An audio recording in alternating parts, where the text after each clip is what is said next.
Hai, apa kabar semuanya? Semoga kabar Anda baik-baik saja. Terima kasih karena sudah memberikan support dan juga kesetiaan Anda untuk membangun channel Codot Film. Yuk kita lanjutkan alur ceritanya, sambil siapin kopi dan cemilan, setting suara volume full. Gasken. Menjadi menang. Segel tangan Xiao Yan berombak dan lambat. Dia tampak seperti seseorang yang baru saja mempelajarinya. Sementara segel tangannya sedang dibentuk, kekuatan spiritual agung yang meresap di sekelilingnya dengan cepat dikumpulkan. Jejak telapak tangan spiritual yang tak terlihat terbentuk samar-samar di sekitar telapak tangannya. Namun, bentuk telapak tangan yang terbentuk ini sedikit ilusi jika dibandingkan dengan Cao Ying. Mata Cao Ying terkejut saat dia menatap segel tangan yang Xiao Yan tidak kenal. Seolah-olah badai besar sedang berkecamuk di dalam hatinya. Dia tidak pernah berharap Xiao Yan mengingat semua segel tangannya di benaknya dalam sekejap ini.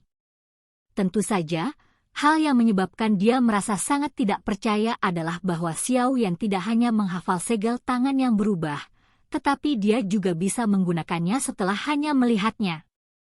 Ketika Cao Ying melakukan kontak dengan jiwa skill ini untuk pertama kalinya, dia telah mempraktikannya lama sebelum dia dapat secara bertahap memahami metode kombinasi antara kekuatan spiritual dan segel jari. Namun, pada saat ini, Xiao Yan bisa melakukan ini setelah beberapa menit. Hal semacam ini, bahkan dia, yang dikatakan memiliki bakat iblis, mau tidak mau merasa terkejut. Tentu saja, ini tidak berarti bahwa bakat Xiao Yan jauh melebihi bakat Cao Ying. Bagaimanapun, kekuatan spiritualnya telah ditampilkan sampai puncak selama tahun-tahun pelatihan ini. Sidik jari spiritual yang ditampilkan Cao Ying bukanlah jiwa skill kelas tinggi. Oleh karena itu, Xiao Yan bisa bermain-main dan memahami beberapa triknya bukanlah sesuatu yang sulit untuk dipahami. Xiao Yan telah membangun fondasi yang kokoh dan tak tertandingi untuk hal-hal dasar. Selama dia diberi kesempatan, kesulitan yang akan dia alami saat menguasai skill jiwa akan jauh lebih mudah daripada orang biasa. Semua ini adalah hal-hal yang tidak disadari Cao Ying.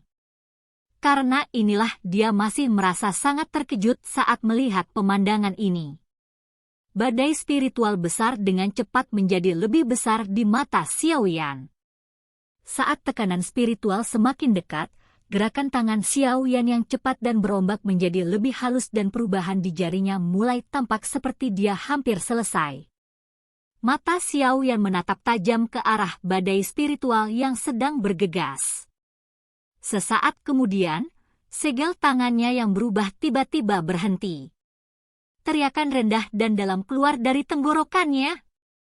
Hah! Teriakan itu seperti guntur. Setelah itu, telapak tangan misteriusnya didorong ke depan dengan kuat. Suara tajam angin bersiul tiba-tiba bergema di dalam aula besar setelah telapak tangan didorong keluar. Jejak telapak tangan yang tak terlihat membawa beberapa kekuatan spiritual yang meresap saat itu bertabrakan dengan badai spiritual di depan mata cemas di dalam aula besar. Bang! Keduanya bertabrakan dan ledakan rendah dan dalam segera bergema di bagian dalam aula besar. Jiwa dari cukup banyak orang memancarkan rasa sakit yang menusuk saat ini. Jatuh! Riak spiritual yang tak terlihat menyapu dari titik benturan dan menyebar ke lantai batu arena. Pada saat ini, lantainya benar-benar hancur menjadi sekumpulan bubuk. Debu beterbangan ke segala arah, menyebabkan jarak pandang aula besar berkurang secara signifikan. Badai spiritual yang mengamuk berlanjut selama hampir 1 menit atau lebih sebelum perlahan menghilang. Pada saat ini, sosok manusia yang menyedihkan itu akhirnya bisa berdiri. Setelah itu, banyak mata langsung beralih ke arena yang telah dihancurkan dan benar-benar berbeda sekarang. Debu perlahan mengendap di arena. Adegan di dalam diserap oleh mata semua orang di aula. Xiao Yan duduk di atas platform batu yang radiusnya kurang dari 1 meter. Ada beberapa lubang tanpa dasar di depannya. Pada saat ini, lengan bajunya benar-benar compang-camping. Penampilannya sedikit menyedihkan. Area dalam radius 30 kaki di sekitar Cao Ying yang berada di depan Xiao Yan baik-baik saja. Bahkan pakaian di tubuhnya masih terlihat bersih. Namun, saat ini dia mengungkapkan ekspresi serius. Matanya tidak berkedip saat dia menatap Xiao Yan di seberangnya. Dari penampilan keduanya, jelas bahwa Xiao Yan dirugikan. Penatua Cheng, yang sudah mundur ke kejauhan, akhirnya menghela nafas lega setelah melihat bahwa pertarungan antara mereka berdua telah berakhir. Setelah itu, dia melayang. Matanya melihat sekelilingnya saat dia tanpa sadar menggelengkan kepalanya dengan senyum pahit. Kedua orang ini benar-benar manik yang merusak. 3 telapak tangan terangkat. Kamu telah menang. Cao Ying mendesah lembut. Dia dengan elegan berdiri dan dengan lembut memberitahunya. Xiao Yan sedikit tersenyum saat mendengar kata-katanya. Dia berdiri, secara tidak sengaja memperlihatkan garis merah di belakangnya. Dia telah menerima ketiga telapak tangannya dan tidak dikirim keluar dari lingkaran merah. Menurut aturan, dia telah memenangkan pertandingan ini.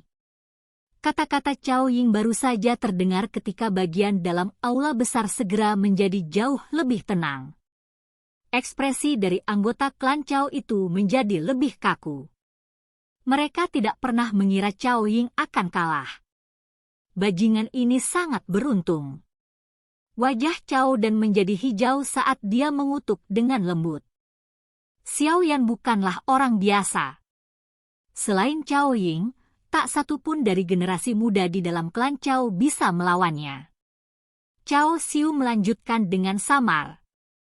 Ini hanya pertukaran awal. Jika mereka bertemu selama Pilgrim Ring, Xiao Yan mungkin tidak akan bisa mengalahkan Cao Ying. Ekspresi Cao Dan menjadi lebih buruk setelah mendengar kata-kata Cao Xiu. Dia pernah bertukar pukulan dengan Xiao Yan. Saat itu, Xiao Yan mungkin sangat kuat, tapi dia pasti belum mencapai level ini. Jelaslah, selama beberapa bulan yang singkat ini, partai lain membaik dengan cepat. Namun, kecepatan peningkatan ini benar-benar sedikit terlalu mengejutkan. Keheningan di bagian dalam aula besar berlanjut sesaat sebelum dipecah oleh gelombang napas lembut yang terkejut. Ini adalah pertama kalinya mereka melihat Cao Ying mengaku kalah di depan seseorang dari generasi yang sama selama bertahun-tahun ini. Nama Cao Ying benar-benar sangat terkenal di wilayah pilkada. Gelar penyihir mengandung reputasi di bawah kemampuannya yang ganas dan tak tertandingi. Memang sangat sulit untuk menemukan seseorang dari generasi yang sama yang sebanding dengannya. Ye Zong dan Xin Lan di kursi klan Ye mengungkapkan wajah yang dipenuhi dengan keterkejutan dan kegembiraan karena hasil Xiao Yan. Xiao Yan telah mengirimkan lembar jawaban yang sempurna selama tes ini yang bahkan menyebabkan mereka merasa tidak percaya. Pertama di ketiga bagian. Hasil ini kemungkinan adalah sesuatu yang hanya diperoleh klan Ye selama puncaknya. Klan Ye diselamatkan. Dokter peri kecil dan Tian Huo Zunze juga tersenyum setelah melihat wajah penuh kegembiraan dari keduanya. Mata cantiknya langsung meluncur ke punggung kurus di arena. Dia tidak pernah mengecewakan siapapun sejak awal. Tidak peduli siapa lawannya, dia tidak pernah kehilangan kepercayaan dirinya. Kepercayaan diri seperti inilah yang dipenuhi dengan vitalitas, yang memungkinkan Xiao Yan dipenuhi dengan pesona yang sangat memikat. Seseorang pada akhirnya harus percaya pada dirinya sendiri untuk mendapatkan kesuksesan sejati. Nona Cao Ying, terima kasih telah bersikap lunak padaku. Jika Anda benar-benar menyerang dengan telapak tangan lain, saya mungkin tidak lagi memiliki kemampuan untuk menerimanya. Xiao Yan secara acak merobek bagian lengan bajunya yang compang-camping di arena. Setelah itu, Dia menangkupkan tangannya ke Cao Ying dan tertawa dengan suara yang jelas. Anda berpikir untuk diam-diam mempelajari jejak tangan spiritual saya ini, kan? Cao Ying berbicara dengan setengah tersenyum sambil mengangkat matanya yang cantik setelah melihat sikap Xiao Yan yang bebas dan santai.